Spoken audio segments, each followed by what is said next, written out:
Selamat sejahtera dan salam satu Malaysia. Maklumat yang disalur menerusi media sosial amnya dapat melancarkan operasi bantuan banjir di kawasan yang dilanda banjir di Sarawak. Timbalan Ketua Menteri Dato' Amar Douglas Ugambas berkata, maklumat tersebut sangat membantu bilik gerakan operasi banjir yang dikawal selia oleh Jawatan Kuasa Pengurusan Bencana Negeri JPBN Sarawak untuk mengambil tindakan segera di setiap lokasi yang dimaklumkan. Kita memang sudah bersedia untuk menentukan apa-apa maklumat yang dari seluruh negeri Sarawak patut sampai dengan pejabat urustia kita di Putrajaya untuk mengetahui apa-apa keadaannya. Lebih-lebih lagi sekarang dengan teknologi yang terkini, kita hampir dapat laporan live. Jelasnya, menerusi video yang dimuat naik secara langsung di media sosial, ia lebih terperinci untuk diketahui pihak yang dipertanggungjawab dalam melakukan operasi pemindahan penduduk terjejas banjir. Tambahnya, untuk beberapa tempat yang tidak mempunyai talian perhubungan, kerajaan negeri telah bekerjasama dengan Persatuan Radio Amatur untuk menyalurkan maklumat sekiranya berlaku banjir dan juga bencana lain. Beliau memberitahu pemberita semasa mengadakan lawatan ke Pusat Pemindahan Sementara PPS di Kompleks Sukan Asajaya, Kota Samarahan.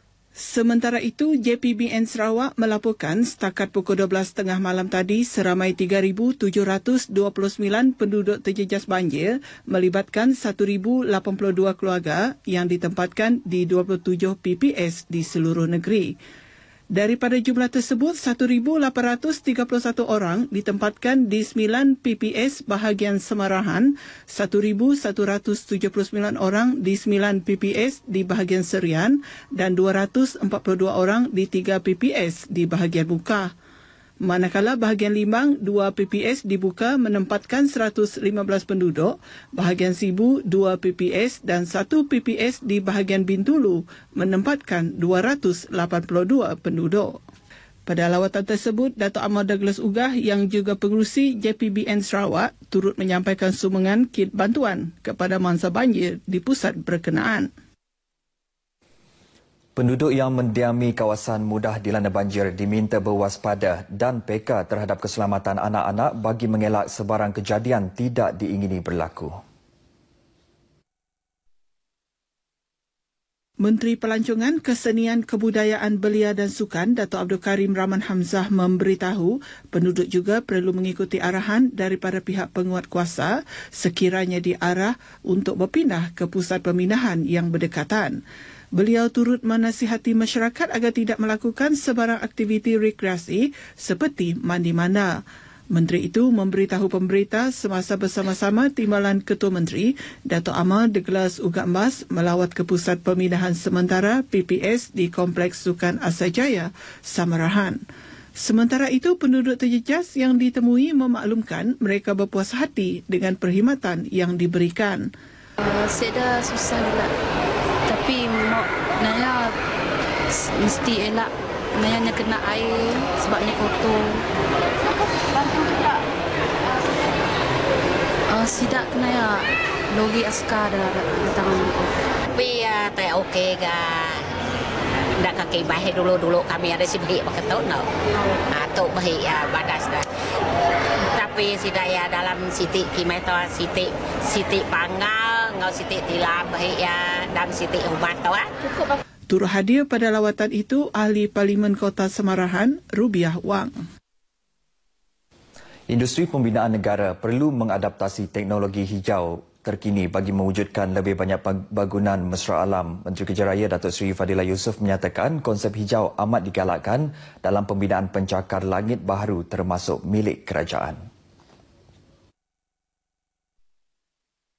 Jelasnya, Menara Kementerian Kerja Raya di Jalan Sultan Salahuddin di Kuala Lumpur merupakan antara contoh bangunan teknologi hijau yang turut mendapat anugerah Platinum dan Malaysian Carbon Reduction and Environment Sustainability Tool, MyCRES.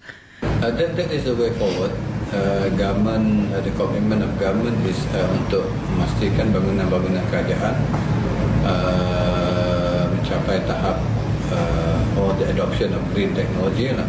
That's why di JKR apa yang kita lakukan ialah pengenalan apa dikatakan MyCRES. Bangunan 35 tingkat ini dibina menggunakan sistem bangunan berindustri yang mengambil berat tentang teknologi hijau dari sudut kecekapan tenaga air dan penggunaan bahan mesra alam. Datuk Seri Fadilah ditemui media semasa kunjungan hormat rombongan Persatuan Wartawan Kawasan Kuching KDJA yang diketuai pengerusinya Nur Atikah David di Menara Kementerian Kerja Raya di Kuala Lumpur. Kunjungan tersebut merupakan sebahagian daripada program 4 hari persatuan di Kuala Lumpur termasuk bertemu dengan Timbalan Perdana Menteri Datuk Seri Dr. Ahmad Zahid Hamidi pada Khamis ini. Sebarang projek pembangunan yang dilaksana di satu-satu kawasan wajar mengambil kira aspek keselamatan terutama sistem saliran atau peparitan yang sistematik bagi mengelak kejadian banjir. Menteri Muda Pelancongan, Kesenian dan Kebudayaan Datuk Lee Kim Shin berkata perkara itu perlu diberi keutamaan agar projek pembangunan berkenaan tidak menjejaskan orang ramai, khasnya penduduk di sekitar kawasan terlibat. Here, I would like to emphasize that when we carry out development, I think we must ensure that development there will not cause any flooding or inconvenience to the people in the surrounding areas. I think that's a priority. For example, they must always get the drainage system done first, complete first, before they move into the actual development, so that the drainage system in the area is not affected. Beliau berkata demikian dalam sidang media selepas menghadiri mesyuarat berhubung isu banjir kilat bersama agensi berkaitan di Miri. Katanya penyelesaian jangka masa pendek akan diambil bagi mengatasi segera masalah banjir kilat yang berlaku di beberapa kawasan di Miri terutama Eco Park, Taman Tungku dan Tukau. Ini termasuklah kerja-kerja penyelenggaraan kolam takungan dan pembersihan sistem peparitan sedia ada. Mengulas lanjut, Datuk Lee memberitahu satu kajian yang menyeluruh juga akan dilaksana bagi mendapatkan penyelesaian jangka masa panjang dalam usaha menangani isu tersebut. Hujan lebat yang berterusan menyebabkan kejadian tanah runtuh di laluan Jalan Raya Kampung Beraya Berkenu di Miri semalam. Menurut Pegawai Pertahanan Awam Daerah Miri, Kapten Pertahanan Awam Muhammad Hezli Shah Abdul Hamid, sepasukan anggota Angkatan Pertahanan Awam Miri dan pihak polis telah bergegas ke lokasi kejadian bagi membuat pemantauan selepas menerima panggilan kecemasan pada pukul 9.58 pagi. Walau bagaimanapun, keadaan dilaporkan terkawal dan kerja-kerja pembersihan jalan telah dijalankan oleh pihak Cahaya Mata Sarawak. Tiada sebarang kecederaan atau kemalangan jiwa dilaporkan dan jalan raya masih dapat dilalui oleh kenderaan selepas kerja-kerja pembersihan dibuat. Runtuhan tanah itu berlaku di laluan antara Kampung Beraya dan Kampung Kejapir Berkenu kira-kira 3 km dari jalan pesisir pantai Miri Bintulu. Masyarakat digalak untuk menceburi perniagaan dalam sektor koperasi. Dalam keadaan ekonomi yang mencabar ketika ini, ia dilihat mempunyai kekuatan tersendiri untuk bertahan dan berkembang maju. Menurut Timbalan Ketua Menteri Datuk Ahmad Douglas Ugat Mbas, pada dasarnya perniagaan koperasi mendapat sokongan padu daripada semua anggota dan bukan daripada seorang individu sahaja. Ini bermakna mekanisme dan model perniagaannya menekankan rasa pemilikan dalam kalangan anggota terhadap koperasi yang ditubuhkan. Katanya, koperasi juga dituntut untuk membantu mengurangkan beban ekonomi anggotanya dengan menjual barangan atau perkhidmatan yang lebih murah berbanding harga pasaran. Selain itu, koperasi boleh memainkan peranan sebagai ejen pemasaran produk dan perkhidmatan kepada anggota dengan mengurangkan pengaruh orang tengah. Datuk Ahmad Douglas berkata demikian dalam teks ucapan perasmian program Lestari Modal Insan Koperasi di Betong yang dibaca pemangku residen Betong Friday Belik. Program tersebut dihadiri lebih 250 peserta dari kawasan Betong. Penduduk di Rumah Panjang Nyipak di Bintulu yang terjejas akibat kebakaran Ahad lalu terus mendapat perhatian pelbagai pihak. Terbaharu Menteri Utiliti Datuk Seri Dr. Stephen Rudi Utom bersama agensi kerajaan dan pihak swasta serta badan bukan kerajaan menyalurkan bantuan bagi meringankan beban penduduk. Menurut Datuk Seri Dr. Stephen, penduduk yang terjejas akan menerima bantuan kerajaan sebanyak RM36,000 iaitu masing-masing RM1,000 bagi setiap keluarga. Dan saya diberitahu juga satu tempat tadika kemas telah pun hangus dan saya telah pun bersetuju untuk memberikan RM30,000 daripada MRP untuk mereka membina tempat kemas untuk supaya 11 orang anak-anak mereka yang dalam tadika dapat meneruskan pelajaran mereka. Dan saya juga akan memberikan MRP 1,000 sepintu, berarti RM36,000. So semuanya RM66,000 akan diberikan daripada MRP N69 ke-6. Beliau ditemui media semasa melakukan tinjauan ke lokasi kejadian bagi melihat bentuk bantuan yang dapat disalurkan.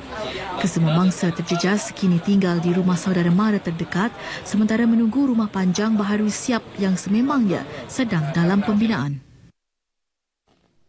Kaum wanita perlu menerokai potensi diri agar lebih yakin terhadap kemampuan yang dimiliki untuk memajukan diri dalam bidang yang diceburi. Menteri Muda Wanita, Keluarga dan Pembangunan Kanak-kanak Rozi Yunus berkata, justru wanita perlu melengkapkan diri mereka dengan kemahiran dan pengetahuan seiring dengan kemajuan semasa. Setiap peluang yang diberikan terutama dalam menonjolkan potensi diri termasuk menjadi ketua atau pemimpin di peringkat akar umbi perlu diambil peluang oleh golongan wanita. Tambahnya, kerajaan menerusi Jabatan Wanita dan Keluarga Sarawak JWKS akan terus membantu wanita memajukan diri agar dapat meningkatkan ekonomi dan sosial keluarga.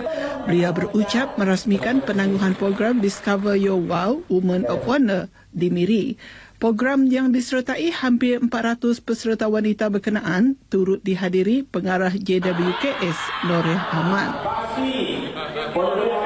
Pertubuhan Kebajikan Islam Malaysia Perkim Sarawak mengadakan aktiviti penanaman pokok bersempena dengan sambutan Hari Perkim di Bulatan Demak Bako Kuching semalam.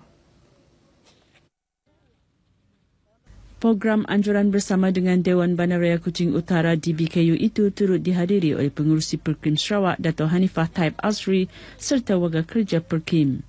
Program penanaman pokok tersebut antara lain bagi memupuk semangat cintakan kehijauan serta meningkatkan kesedaran warga kota pentingnya menghargai alam sekitar. Pada program tersebut, sebanyak 50 anak pokok bunga dan anak pokok araukaria ditanam mengelilingi bulatan itu. Tahap keterampilan yang tinggi dalam kalangan para pelatih sukan tempatan merupakan elemen penting dalam memacu industri sukan di negeri ini, khususnya dalam melahirkan atlet-atlet sukan berkualiti. Ketua Menteri Datuk Petinggi Abang Johari Tun Openg berkata, kerajaan negeri menerusi kerjasama dengan pelbagai pihak akan memberi fokus terhadap pembangunan psikologi sukan dan latihan dalam kalangan pelatih-pelatih sukan tempatan. Ia bagi memastikan golongan pelatih sukan di Sarawak mempunyai kemahiran dan pengetahuan yang tinggi dalam melatih para atlet tempatan sekaligus mengenal pasti atlet berpotensi tinggi. Malah ia akan memberi motivasi kepada para atlet untuk mencapai kecemerlangan dan mengharumkan nama Sarawak. Ketua Menteri menyatakan demikian dalam ucapan yang dibaca Menteri Pelancongan, Kesenian, Kebudayaan, Belia dan Sukan Dato' Abdul Karim Rahman Hamzah pada majlis perasmian Seminar Psikologi Sukan dan Latihan Antarabangsa di Kuching. Lebih 100 peserta menghadiri program 2 hari yang turut menampilkan penceramah dari luar termasuk Jepun, Korea Selatan, Thailand dan Taiwan. Sementara itu, pada sidang media yang diadakan, Dato' Abdul Karim memaklumkan Sarawak dijangka menghantar seramai 500 atlet untuk mewakili negeri ke Sukan Malaysia SUKMA ke-19 di Perak pada September ini. Katanya, walaupun jumlah atlet yang akan bertanding pada Tamasya Sukan Kebangsaan itu masih belum ditetapkan, namun beliau menjamin bahawa kontijen negeri akan mengambil bahagian dalam kesemua sukan yang dipertanding nanti. Tambahnya, walaupun Majlis Sukan Negara telah membuat keputusan menggugurkan 3 acara sukan iaitu taekwondo, sepak takraw dan angkat berat daripada SUKMA di Perak nanti, Sarawak akan terus memberi fokus dalam meraih emas dalam semua acara sukan yang dipertanding. Beliau turut mendedahkan Kabinet Negeri telah melantik Menteri Muda Belia dan Sukan Datuk Snowden Lawan sebagai Chief di Mission Kontijen Sarawak ke Sukma ke-19. Datuk Abdul Karim yakin Datuk Snowden akan mampu menggalas tugas tersebut dan memastikan kontijen Sarawak membawa pulang kejayaan yang membanggakan. Saudara, seterusnya kita ke segmen agenda hari ini.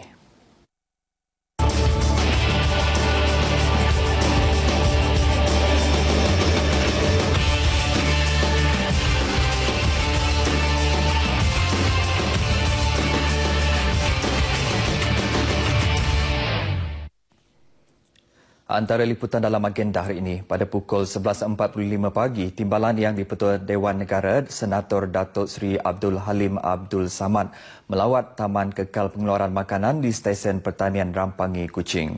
Manakala pada pukul 1.30 petang, Presiden Persatuan Guru Sarawak, STU, Jisin Nyut, menghadiri sesi perbincangan pemantapan cadangan Kod Etika Ibu Bapa Penjaga bersama STU di Kuching. Dan akhir sekali pada pukul 4 petang, Menteri Muda Belia dan Sukan Datuk Snowden Lawan menutup seminar psikologi dan latihan sukan antarabangsa kelima di Kuching. Baik, demikian antara liputan acara dalam agenda hari ini. Untuk berita seterusnya, kembali ke Angkasa Puri bersama Aisyah. Silakan.